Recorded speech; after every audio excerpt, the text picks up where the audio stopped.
EMS Strong means to me being there to help each other and helping others that need our help. I love coming to work and helping people that are in need. Everybody in EMS has to stick together. Everybody's working together no matter what kind of call it is. You got to be stronger emotionally, mentally to handle this job. If I had to paraphrase it for myself, it'd be representing finishing the call.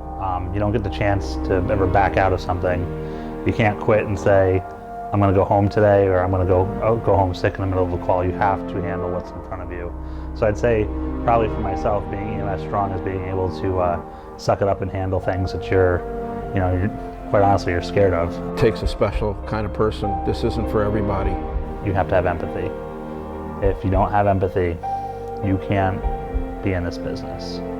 You have to have empathy for the patient and what they're going through, what they've called you for. You have to be able to put yourself in their shoes. And you have to also be able to put yourself in the shoes of the people who are around that patient. And if you can't do any of that, then don't do this. I would say the most challenging thing is kind of balancing, when you have like a really tough call, your adrenaline's pumping, you're kind of everywhere, but you have to just stay calm, stay focused on the situation, make sure that you're doing everything that you're supposed to be doing so that you get a good outcome for that patient. In EMS, we don't get a do-over. We don't get to say timeout.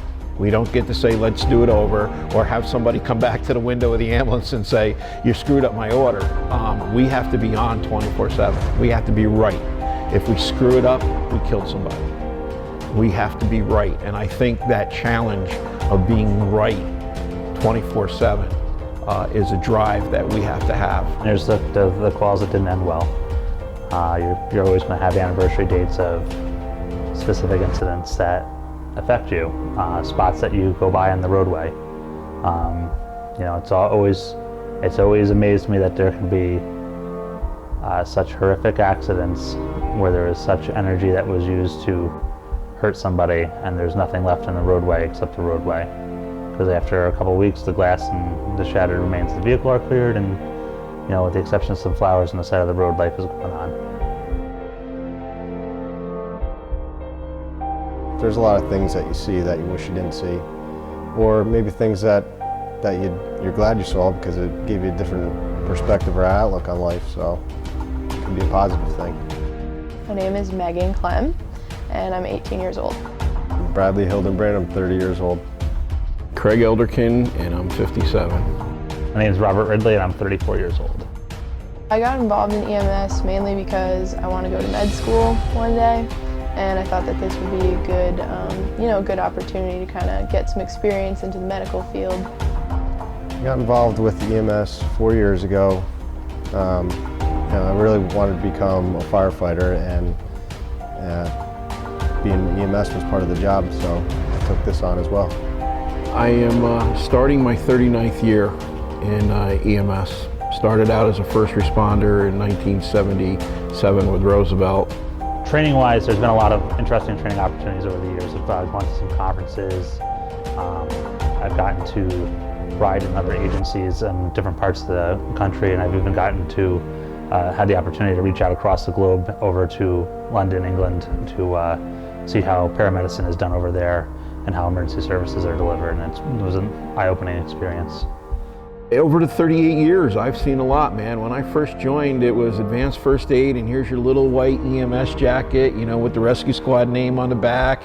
You had your advanced first aid patch, and you had a bite stick. Everybody carried a bite stick and your buff belt, and that was it. And now today with the Narcan, the EpiPens, albuterol, and you see all these advancements. I think they're great. The recent advancements in EMS have been awesome. Unfortunately, some of them come from our armed services being in conflict since September 11th, but it's where we learn. We've done tremendous things with trauma from then. We've definitely come a long way since Columbine, the Columbine school shooting, with active shooter scenarios and how we're going to deal with that. Application of tourniquets has changed, and those are all immediate things that we can do now. And certainly it's a something that's on everybody's mind with the events in the world. After I come through the door, I make sure my rig is ready to go.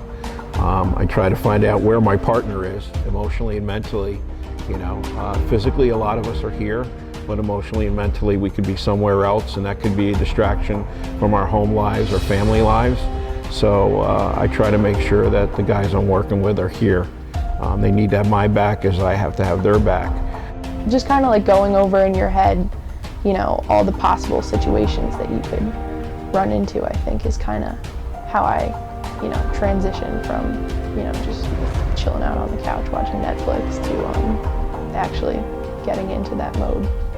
I think with the volunteer side of things, it's just a different scope. Their scope is they're not getting paid for it. They're on call. They're at home with their families. They're trying to go to their kid's soccer game to, be there for that recital or a concert, and a pager goes off and somebody needs help, and they're dropping everything that they have that they were doing, and they're going to that response. I kind of just like that we get to help people every day. I know it's kind of cliche, but it's also, it's cool, to be able to help somebody when they really need it, when they don't really have anywhere else to turn. What I find most rewarding is the camaraderie. Everybody just getting along, doing our job, helping each other, helping the public. I love it. It's great. And I think that when put to the challenge, there are just certain individuals that, come up.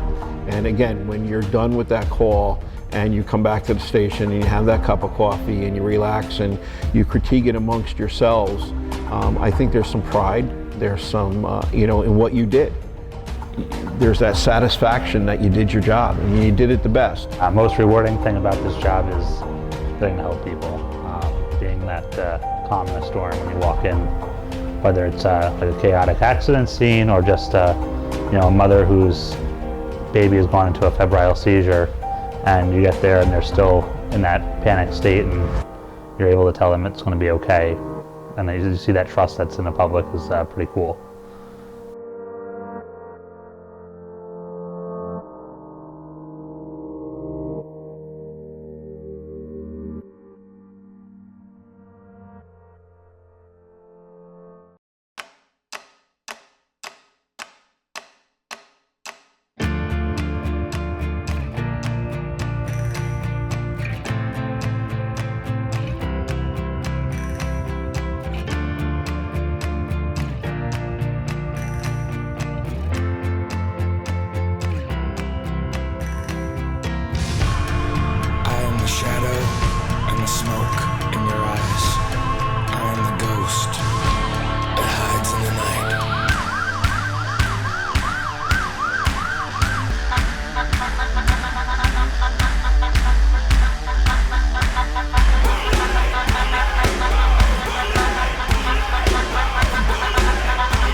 I'm on the front line, don't worry, I'll be fine. The story is just beginning. I say goodbye to my weakness, so long to regret.